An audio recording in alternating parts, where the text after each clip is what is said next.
What's going on, guys? Nadem here with another tutorial. Today we're going to talk about how to use the SSL comp, the Waves SSL compressor on your master channel. This is going to bring a lot of punchiness. It's going to glue your tracks together. And so if you're not familiar with the SSL compressor, this is basically a emulation of hardware, analog mixing gear, and it brings a lot of warmth and thickness to your track. And let's jump right in. I'm going to explain all the settings, and the settings that I'm going to overview here you can pretty much use for most EDM, most trap, anything that you want to do a bit of compression and bring some punchiness, and we'll explain everything in the process. I'm going to play back my track.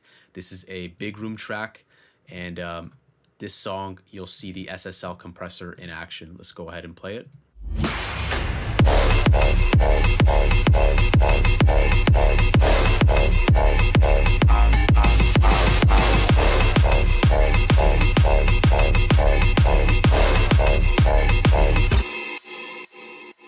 Let's first start with the threshold. Now, threshold dictates at what point does the compressor kick in. So I have this at 9, and you saw that about 4 dB of compression was kicking in. So we have 4 dB of makeup gain. The threshold is really going to depend on the content that you're providing into the compressor. If the signal is very hot, this track is loud, and the individual tracks get up pretty loud, and that's why I have the threshold at 9. I could even put it at 15, but I liked it at 9. The attack, this is the important thing. So the attack, in the past I didn't pay much attention to this, but the attack is what dictates the punchiness of the track, the attack and the release.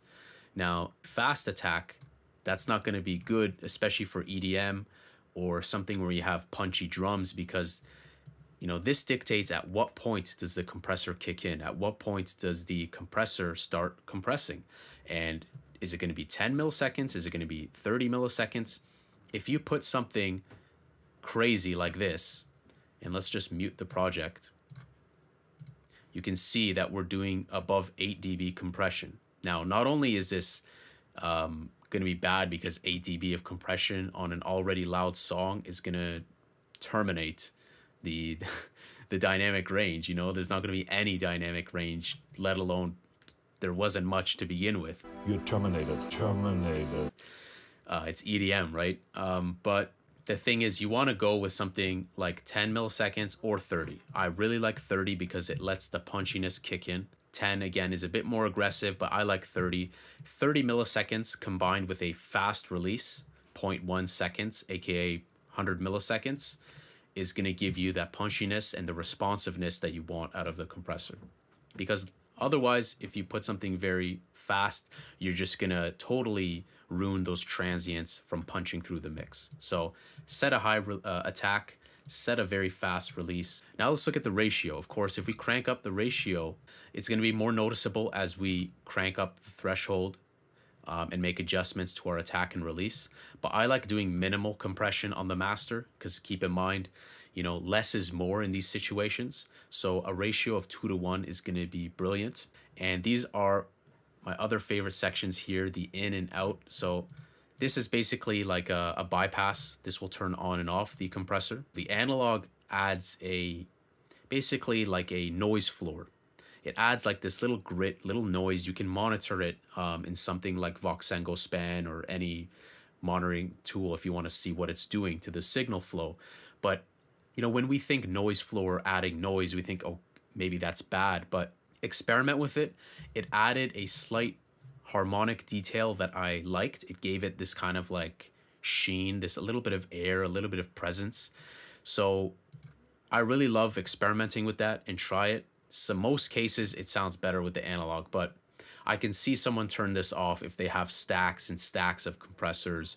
You want to be careful. You don't want to be adding like 50 all with the analog button on, because then it can build up. But if it's just 1 or 2 that with the analog, you can do that. But if I'm doing a lot of SSL plugins, I usually just put analog on something that's like really important, like maybe a drum or something that can benefit from it.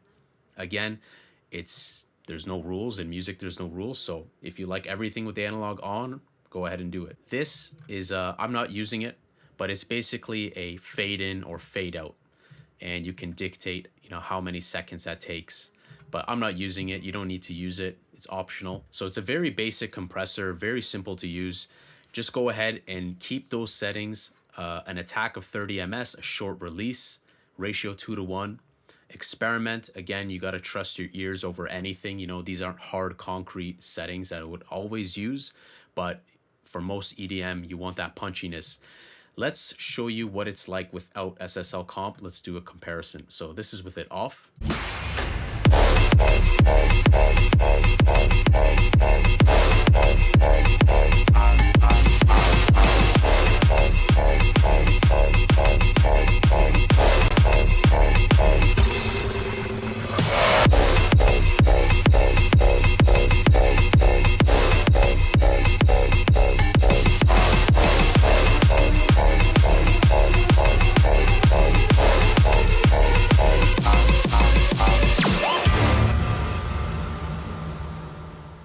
It might be hard to hear on a mobile device, but if you're listening on speakers or with earbuds, it does add a little bit of punch. And it's going to glue together everything in your mix. So if you guys are looking for a plugin to glue everything in your mix, to take components of your mix and make it seem like it's not individual sounds, that everything is congruent and everything is together, look no further than this. The SSL Comp is a real good gem. Let's show you a bad example of what happens if someone uses like 1 ms.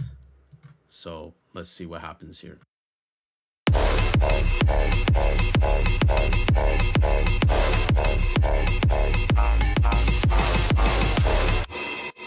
So obviously it got quieter because it went above 8 dB, but it really just killed the transients of the mix. So I hope you guys like this video. If you guys do use this on like a kick or on a snare, of course you can do that. It's a zero latency plugin, which is amazing. You're not going to have any added latency, so it's going to make putting it on mixer tracks that much easier.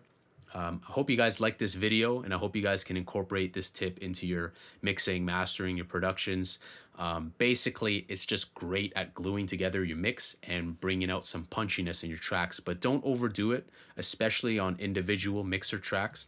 My kick was already loud, and I was going to put it on my kick, but I decided not to because it just made it too punchy, if that makes sense. With anything in sound, you can overdo it or make things too harsh. So find that sweet spot again and trust your ears. Your ears are your best asset. So I hope you guys enjoyed this video. If you did, drop a like, drop a comment. Let me know what kind of sound design tutorials you guys want to see. I'm going to be making much more videos more often, and I'm very excited to be releasing more new music in your hands as well. So look forward to that. I'll see you guys soon. Take it easy.